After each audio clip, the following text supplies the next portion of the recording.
It's been 6 months and 8,000 miles since we bought this Honda CR-V. It's time to check out what's the wear and tear and what's wrong.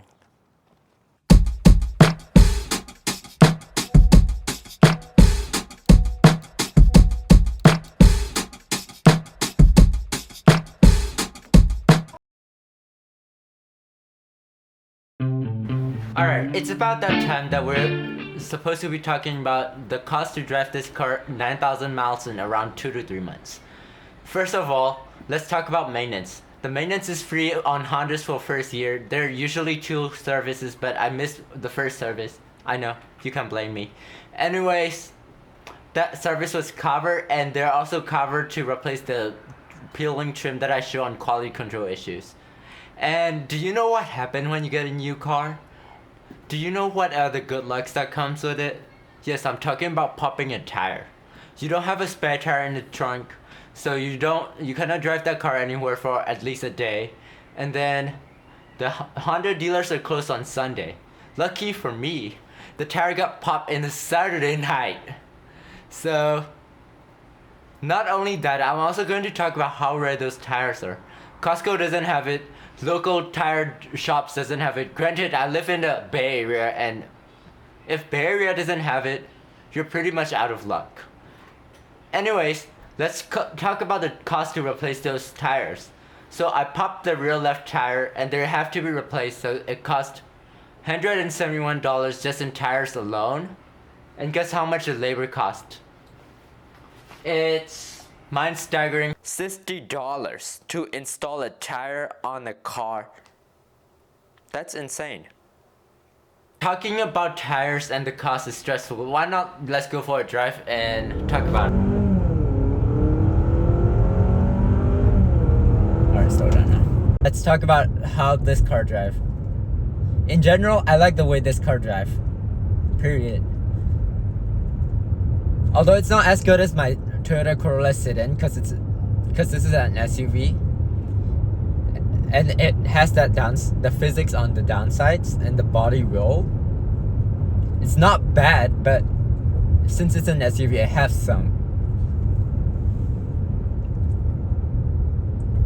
And one of the problems I have with this car is the stopping distance on this car,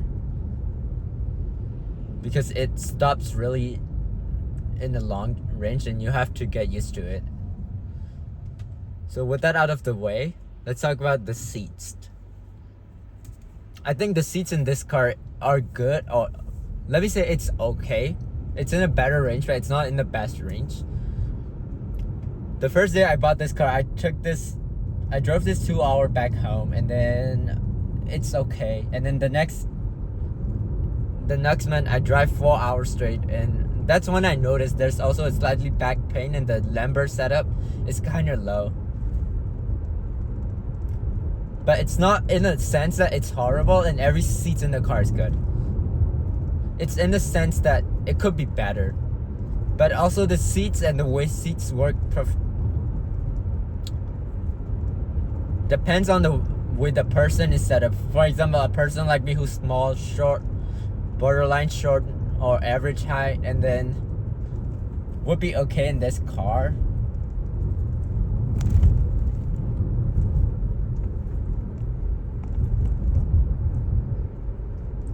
And I think the most comfortable seat in this car is the back seats by far. The front seats are okay, the driver's seat is okay, but the back seats, they're quieter, they have better ride quality. They also have less noise, and then the back seat is the seat to be in this car. So basically the highlight of this car is the way this car drives and rides. And the low point of this car is the way Honda put this car together and Honda's approach and stuff. Mile, turn left. Overall, I think the car's interior is good and the car itself is good. It does the job. My first issue with the Honda vehicles, especially those came from Indiana, is the build quality. Honda, what are you doing? The Honda build quality is really bad. That peeling off from the mirror is not acceptable, and the back cock job, like the car just got crashed, is not also good. and also the panel gaps. Honda, you better lock in, you're losing the edge. This is not the Honda quality acceptable. Another thing I really like about this car is the lighting, because it looks really nice when it's at night. It looks really amazing.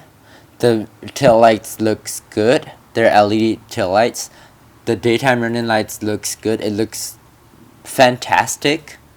But there's a problem with the headlights, because the headlights is a technology from 10 years ago, which is called reflector LED headlights.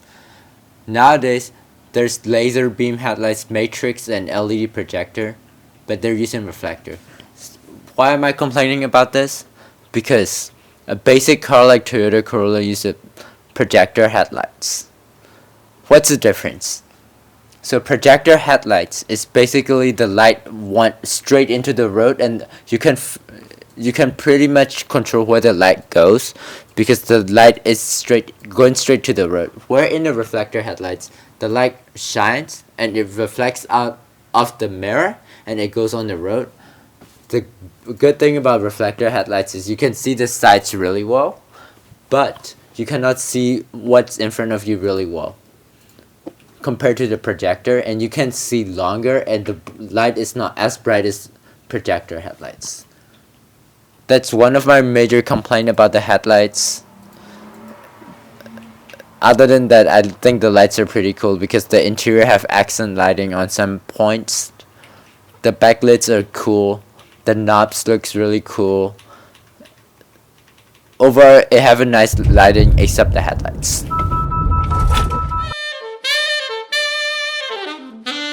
Alright, let's talk about the safety system.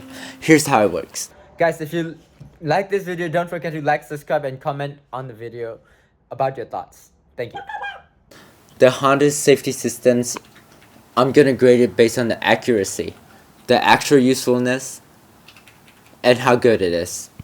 First of all, let's talk about a pre-collision assist or automatic braking or emergency braking stuff. I think it's pretty much bad, because it tried to brake on me 3 times on the freeway when I was driving 80 miles per hour when there's no one right in front of me. With that stuff out of the way, let's talk about the blind spot monitoring. Blind spot monitoring is pretty good, except if you like to cut up others, because blind spot range is not that much and you can't depend on that blind spot monitoring. You better look your mirrors by yourself. The third thing I'm going to address about is the low speed braking.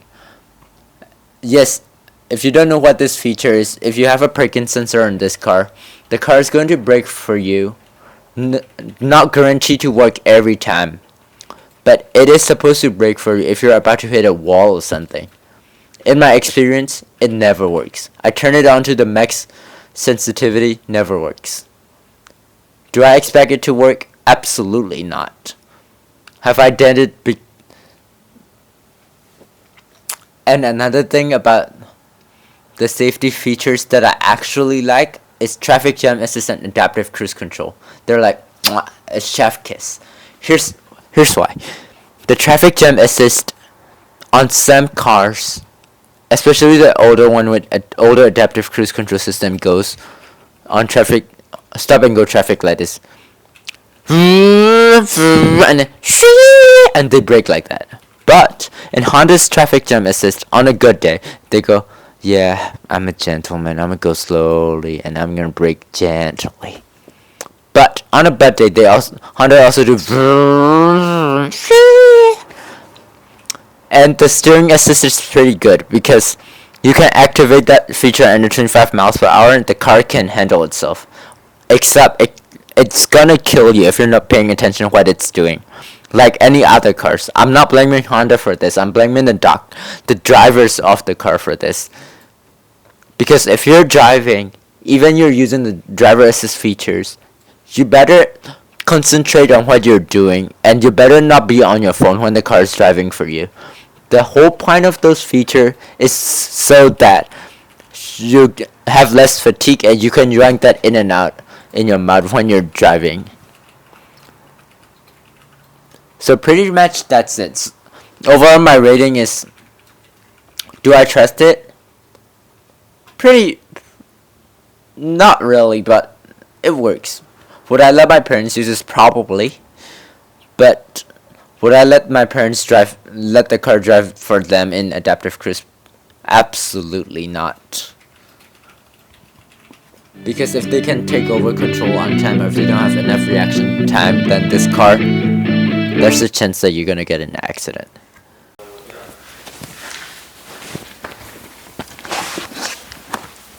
Finally, it's the time to discuss about the question, would I buy this car again? Do I regret buying this car, or would I do anything differently?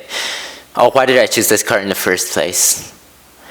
The answer to the would I buy this car again, or do I regret buying this car is no. The primary reason is because it never underperforms what I wanted to do, or it never overperforms what I wanted to do. It is right on the point of what I wanted to do. But the reason for that I wouldn't buy this car again is because Honda cheaps out on a lot of parts, and the way Honda approaches to some of the problems and some of the solutions.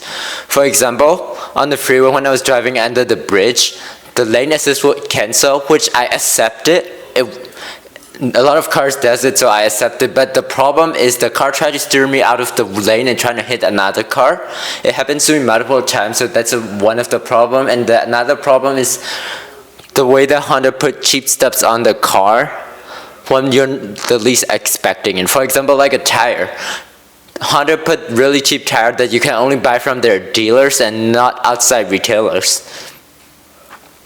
But the reason that I do not regret buying this car is because, as I explained, it does everything well, it does MPG well, it drives one of the best in the class, and there's also a brand name to this car, and the resale value of this car is high. So here comes a question, why did I choose this car in the first place? The reason I chose this car in the first place is because of